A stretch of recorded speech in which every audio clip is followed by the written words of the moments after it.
গল্প টিভি।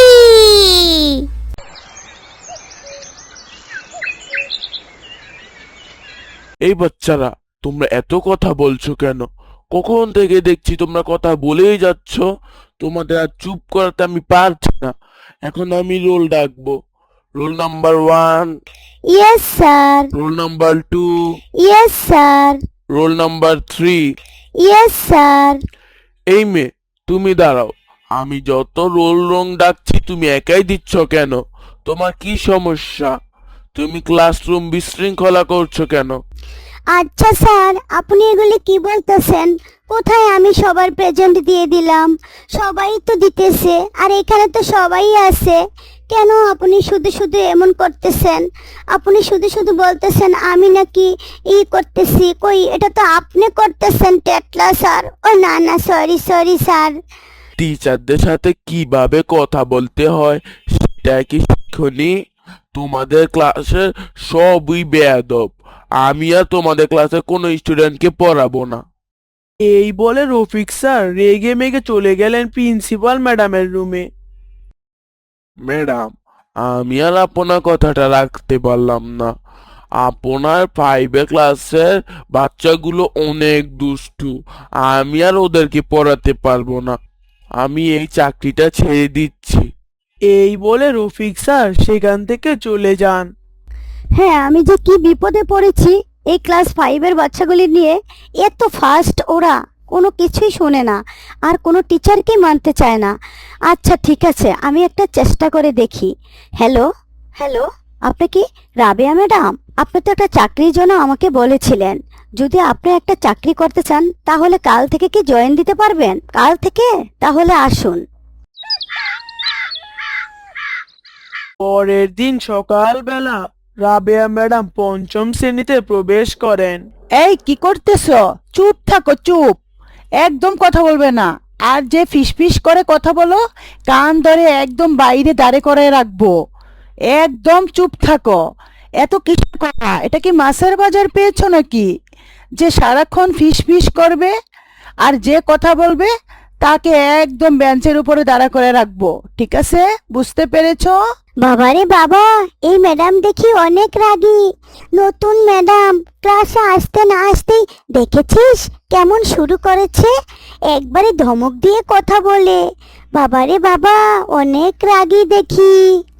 এই মেয়ে, এই স্ট্যান্ড আপ। পেছনে ফিরে কি কথা বলছিলে তুমি? আবার বলো, আমিও একটু শুনি। কি কথা বলছিলে তুমি, বলো। না না ম্যাডাম, আমি কোনো কথা বলিনি।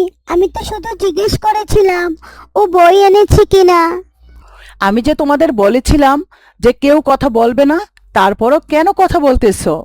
যাও তুমি বাইরে গিয়ে কান ধরে দাঁড়িয়ে থাকো। এখন থেকে আমি তোমাদের অঙ্ক ক্লাস নেব, বুঝেছো তোমরা? আর তোমরা কি সবাই জ্যামিতি বক্স এনেছো? জি ম্যাডাম, এনেছি। Very good. আজ আমি তোমাদের শিখাবো ত্রিভুজ, বর্গ আর আয়তক্ষেত্র। তোমরা মনোযোগ দিয়ে ক্লাস করো। ঘন্টা দিয়ে দিয়েছে। বাচ্চারা যাও, তোমরা টিফিন খেতে যাও। রাবেয়া ম্যাডামের কথা শুনে সব বাচ্চারা ক্লাস থেকে বেরিয়ে যায়। এই সুযোগে রাবেয়া ম্যাডাম সকলের ব্যাগ থেকে জ্যামিতি বক্সগুলো নিয়ে নিজের ব্যাগে রেখে দেয়।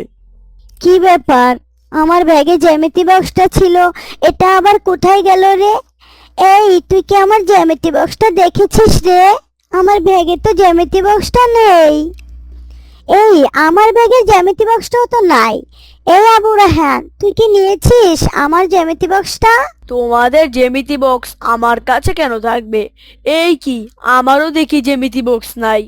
ম্যাডাম ম্যাডাম, কে যেন আমাদের জ্যামিতি বক্সগুলো চুরি করে নিয়েছে। ম্যাডাম, আপনি আমাদের জ্যামিতি বক্সগুলো খুঁজে দেন। এই ভর দুপুরে তোমাদের জ্যামিতি বক্স কে চুরি করেছে? আর আমি কি তোমাদের চাকর নাকি যে আমি তোমাদের জ্যামিতি বক্স খুঁজে দেব? আমার কি আর কোনো কিছু নাই? ম্যাডাম, তাহলে কি আমরা এই ব্যাপারটা প্রিন্সিপাল ম্যাডামের কাছে গিয়ে বলে আসব? প্রিন্সিপাল ম্যাডামের কথা শুনে রাবেয়া কিছুটা ঘাবড়ে যায়। আরে না না, প্রিন্সিপাল ম্যাডামকে বলার দরকার নেই। তার চেয়ে ভালো একটা কাজ করো, তোমরা তোমরা আমাকে সবাই 100 টাকা করে জমা দাও, আমি তোমাদের জ্যামিতি বক্সগুলো খুঁজে দেব। না ম্যাডাম, আমরা কোনো টাকা মাক্কা দিতে পারবো না। আর আপনাকে যদি 100 টাকা দেই, আমরা তো ওই টাকা দিয়ে একটি নতুন জ্যামিতি বক্সই কিনে নিতে পারবো। আর তাছাড়া আপনি কিভাবে জানবেন আমাদের জ্যামিতি বক্স কোথায়? এই ছেলেটা তো অনেক বেশি কথা বলে। দাঁড়া, তোমাকে দেখাচ্ছি মজা। আর সবার কাছ থেকে টাকা নিয়ে রূপা ম্যাডাম খুব খুশি হয়। তারপর টাকা নেওয়ার পর অথচ তিনি বাচ্চাদের জ্যামিতি বক্স ও আর দেয়নি, কিন্তু বাচ্চারা ভয়ে আর কিছু বলেনি। স্কুল শেষে সকল বাচ্চারা স্কুল বাসে উঠে পড়ে। তখন রাবেয়া ম্যাডামও স্কুল বাসে উঠে পড়ে। ম্যাডাম, আপনারও তো এই স্কুলে আগে কখনো দেই নাই। ম্যাডাম, আপনি কি এই স্কুলে নতুন নাহি? হ্যাঁ, আমি এই স্কুলে নতুন জয়েন করেছি। তা বলছি ম্যাডাম, আপনি কোথায় নামবেন? সব বাচ্চারা বাস থেকে নেমে গেলে আমিও নেমে যাব।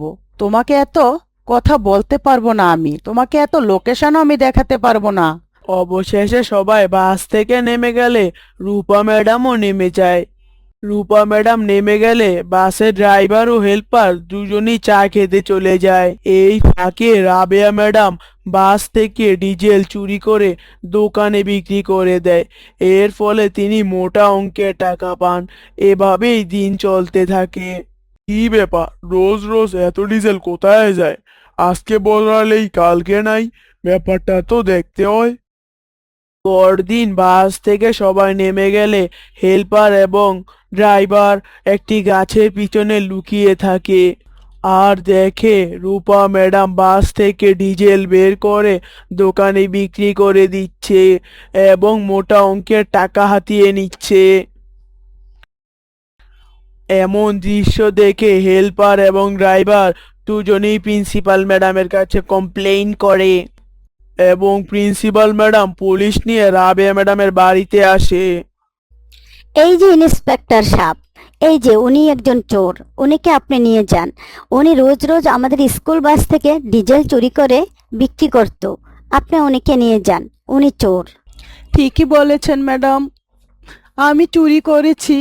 আমি শুধু এই চুরি না, আমি বাচ্চাদের জ্যামিতি বক্সও চুরি করেছি। আমি আরো অনেক কিছুই চুরি করেছি। আমি কেন চুরি করেছি জানেন ম্যাডাম? এই যে সোয়াদের ছেলেটা দেখতেছেন না, এই ছেলেটা আমার। ওর ব্লাড ক্যান্সার। ওকে ডাক্তার বলেছে বড় অপারেশন করতে হবে। আমি এত টাকা কোথায় পাবো? আমি অনেক জায়গায় চাকরির জন্য গিয়েছিলাম, কিন্তু আমার চেহারা ভালো না বিধে আমার ভালো কোথাও চাকরি হয়নি। আমি অনেক জায়গায় ঘুরেছি, তাই বাধ্য হয়ে এই কাজ করেছি আমি। ঠিক আছে রাবেয়া, তুমি তো আমাকে কখনো এই কথা বলনি। আর চুরি করা তো মহাপাপ। আর তুমি তো একটা স্কুল টিচার। টিচার হলে তো এইসব কাজ করে না। এটা তো ভালো কাজ না, এটা সবচেয়ে নিম্নমানের কাজ। আর তুমি আমাকে আগে বললেনি কেন? ঠিক আছে, আর এখন থেকে তোমাকে আমি বেতন বাড়িয়ে দেব এবং তোমার ছেলের যত অপারেশনে যত টাকা লাগে সব আমি দেব। কিন্তু তোমাকে একটা কথা দিতে হবে যে তুমি আর কোনোদিন চুরি করবে না। ঠিক আছে ম্যাডাম, আমি আপনাকে কথা দিচ্ছি, আমি আর কখনো কোনোদিন চুরি করব না। সে উছিলায় যেন আল্লাহ তাআলা আমার ছেলেটাকে সুস্থ করে দেন।